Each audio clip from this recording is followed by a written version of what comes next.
Mga kandidatong may kinakaharap na disqualification case, hindi muna ipoproklama ng COMELEC. Aba, ibabalita yan ni Madeline Villar Moratillo. Mads?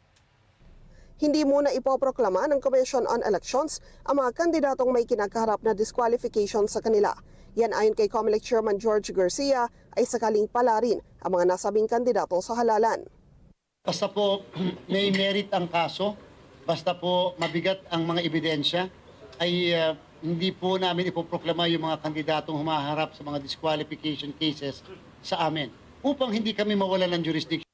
Kahapon, isa sa mga humabol sa pagsasampa ng disqualification complaint at paglabag sa anti-discrimination resolution ng COMELEC si dating Congressman Raneo Abu laban kay Batangas Congresswoman Jinky Beatrix Luistro.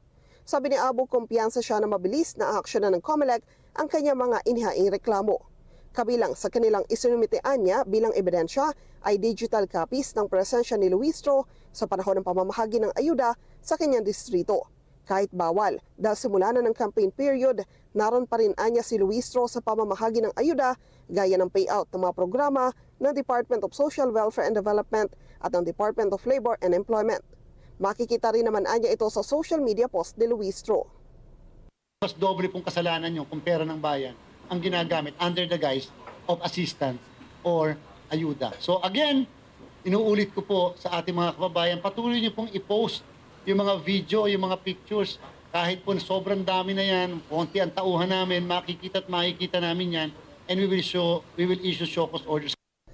Sa iwalay na reklamo ni Abu, dahil naman sa paglabag sa fair and anti-discriminatory guidelines ng COMELEC, idinidikit umano siya sa mga terorista kung saan idinagdag sa kanyang apelyido na Abu ang salitang Sayaf na direktang iniuugnay naman sa Abu Sayyaf Group.